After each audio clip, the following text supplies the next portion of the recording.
Magandang araw po sa ating lahat, mga kasignal. Ngayong araw ay mag-ayos tayo ng D-Max, Isuzu D-Max LS. So mga kasignal, ay ang sira nito mga kasignal ay yung kanyang upuan, di ba? So ito po yung kanyang switch, tinanggal ko na yon. So ito po yung switch na pagbaba mo, ayan, pagbaba, function yan. Then tataas, function din. So ngayon ang problema nito ang pag-abante. Wala oh. Pag atras mayroon siya, galaw siya. Pag abante wala. So ngayon tanggalin natin yung switch. Tingnan natin sa loob.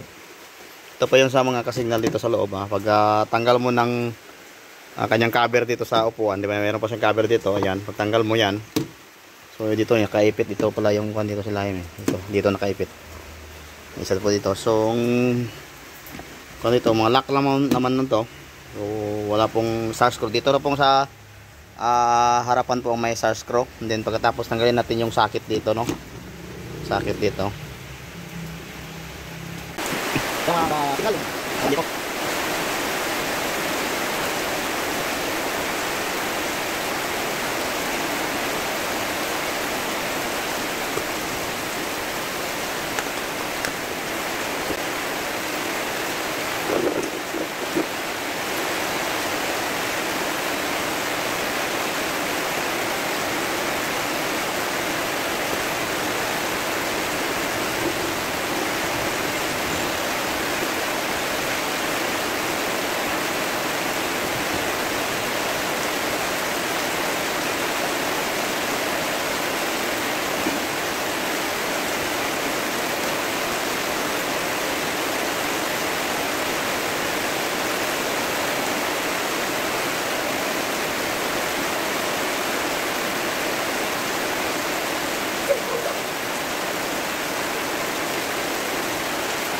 Dito na po na switch yung ating repair.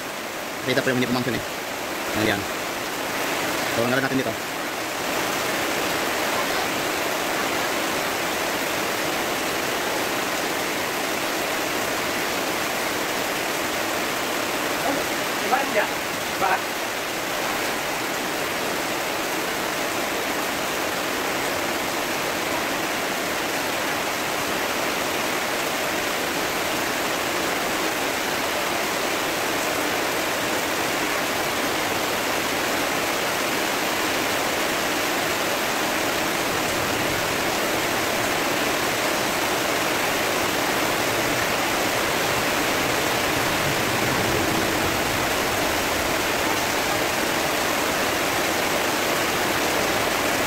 Pakalimutan, mayroon pong bulitas po na ito.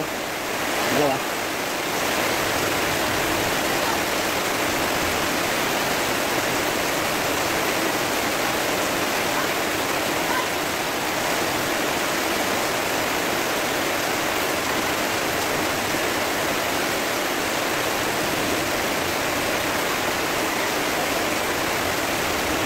So mga kasignal, madumi po yung switch, no? Ayan o, dumi. Yung isa po dito. Ayan o. Yung umitim. So pag ganyan ang sitwasyon, marumi po yung contact point, hindi po yan nakakontak. So ang gagawin natin dito, linisin lang natin to. Dito lang tayo maglinis dito.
Ayan mga kasignal, natapos na natin yung trabaho, no?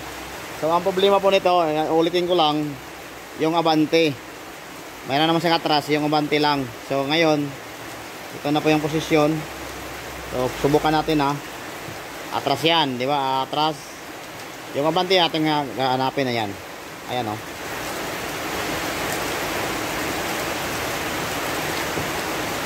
Ayan, nakapataas pala ito.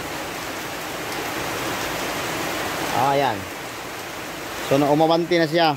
So atras naman tayo. Balik tayo atras. Di ba? Pang-function siya.